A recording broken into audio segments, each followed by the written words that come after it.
السلام علیکم۔ آج کا عنوان ہے نیکی کا صلہ۔ گھر میں داخل ہوا تو دیکھا بیوی بیٹھی رو رہی ہے۔ کیا ہوا؟ میں نے پوچھا۔ آج اس نے بیوی کے کہنے پہ بڑھیا کو پھر مارا ہے، اور اتنا مارا ہے۔ وہ پھر ہچکیوں سے رونے لگی۔ تمہیں کیا؟ وہ اس کی ماں ہے، تمہاری نہیں۔ اور پھر بڑھیا زبان چلاتی ہوگی۔ میں نے اس کا غم غلط کرنے کے لیے کہا، آپ کو کچھ پتہ بھی ہے؟ اس بیچاری کو فالج ہے۔ بیوی نے تلخی سے جواب دیا، پہلے تم نے کبھی بتایا نہیں کہ اس کو فالج ہے۔ اچھا چھوڑو، ہم کر بھی کیا سکتے ہیں؟ میں نے موضوع بدلنے کی کوشش کی۔ میرا دل کرتا ہے کہ بڑھیا کو اپنے گھر لے آؤں کچھ دنوں کے لیے۔ کیا؟ کیا کہا؟ پاگل ہو گئی ہو؟ پرائی مصیبت اپنے گلے ڈالو گی؟ مجھے اس کی سوچ پہ غصہ آ گیا۔ صرف ہفتے بھر کے لیے؟ نہیں نہیں، یہ ناممکن ہے۔ اور پھر وہ کیوں دینے لگا اپنی ماں ہم کو؟ میں نے کہا، اس کی بیوی کئی مرتبہ کہہ چکی ہے کہ بڑھیا مرتی بھی نہیں۔ بیوی نے کہا، بس آپ مان جائیں اور اس کو اپنے گھر لے آئیں۔ یہ کہتی ہوئی وہ میرے پہلو میں آ بیٹھی۔ اچھا جی، اب اس بڑھیا کو گھر لانے کی ذمہ داری بھی مجھ پر ڈال دی ہے، اور یہ تو سوچو کہ تم اس کو سنبھال بھی لوگی۔ میں نے کہا، اپنے بچے تو ہیں نہیں، میں گھر میں سوائے ٹی وی دیکھنے کے اور کیا کرتی ہوں؟ چلو وہ آ جائیں گی تو میرا دل بھی لگا رہے گا۔ اس نے اداسی سے کہا، ہماری شادی کو 10 سال ہو گئے ہیں، مگر اولاد سے محرومی تھی۔ میں نے سوچا چلو بات کر کے دیکھنے میں حرج بھی نہیں ہے۔ کون سا وہ اپنی ماں ہمیں دینے پہ راضی ہو جائے گا؟ اگر راضی ہو گیا تو؟ اگر وہ بڑھیا مستقل گلے پڑ گئی تو؟ میں نے اپنے خدشے کا اظہار کیا۔ یہ تو اور اچھی بات ہے، اس نے خوش ہوتے ہوئے کہا۔ اگلے دن شام کو کافی سوچ بچار کے بعد میں ان کے گھر گیا۔ میں نے پلان کے مطابق اس سے کہا کہ میری بیوی فالج کا علاج قرآن پاک سے کرنا جانتی ہے، اور آپ کی والدہ کا علاج کرنا چاہتی ہے۔ یہ سن کر اس نے کسی خوشی کا اظہار نہ کیا، تو میں نے بات جاری رکھی کہ اس میں مسئلہ یہ ہے کہ آپ کی والدہ کو ہفتہ بھر ہمارے گھر پر رہنا ہوگا۔ آپ فکر نہ کریں، ہم ان کا اچھے سے خیال رکھیں گے۔ یہ سن کر اس کے چہرے پہ شرمندگی اور خوشی کے ملے جلے اثرات پیدا ہوئے۔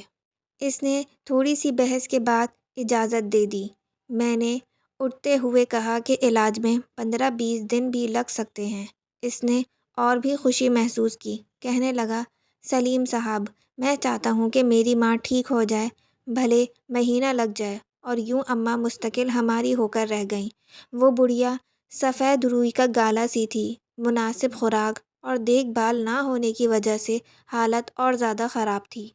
میری بیوی تو تن من دھن سے اس کی سیوا میں جٹ گئی۔ اس کے لیے ہر چیز نئی خریدی گئی۔ بستر، کمبل، چادریں، کپڑے، اچھی خوراک اور خدمت سے اماں کے چہرے پہ رونق آنے لگی۔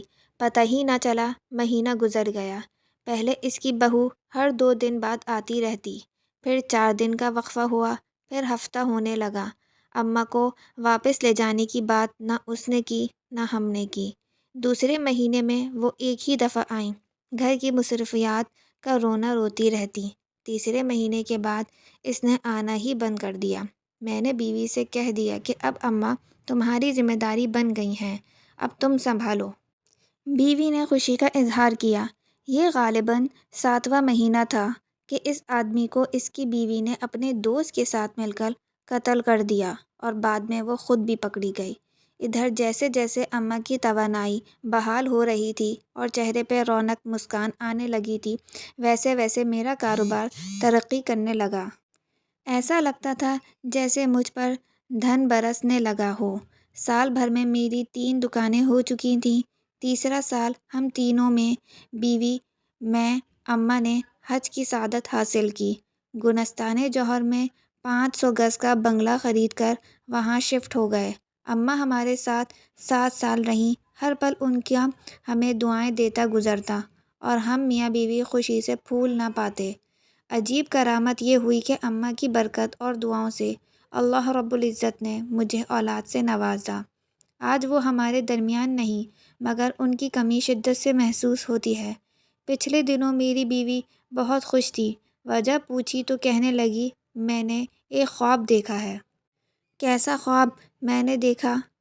میں نے دیکھا کہ محشر کا دن ہے اور سب حیران و پریشان کھڑے ہیں، ان میں بھی کھڑی ہوں کہ اتنے میں اماں آئیں اور میرا ہاتھ پکڑ کر کہنے لگی، منیرہ ادھر آ میرے ساتھ، تجھے پرسرات پار کرا دوں۔ میں ان کے ساتھ چلی۔ ہم ایک باغ سے گزرے۔ تھوڑی دیر میں باغ ختم ہوا تو ایک بڑا سا میدان آ گیا، تو اماں کہنے لگی، بس ہو گیا پرسرات۔ میں حیران ہوئی تو وہ بھی زور زور سے ہنسنے لگیں۔ پھر میری آنکھ کھل گئی۔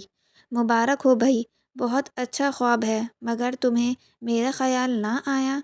چلو خیر، ہمیں بھی کوئی نہ کوئی مل ہی جائے گا جو پرسرات پار کرا دے۔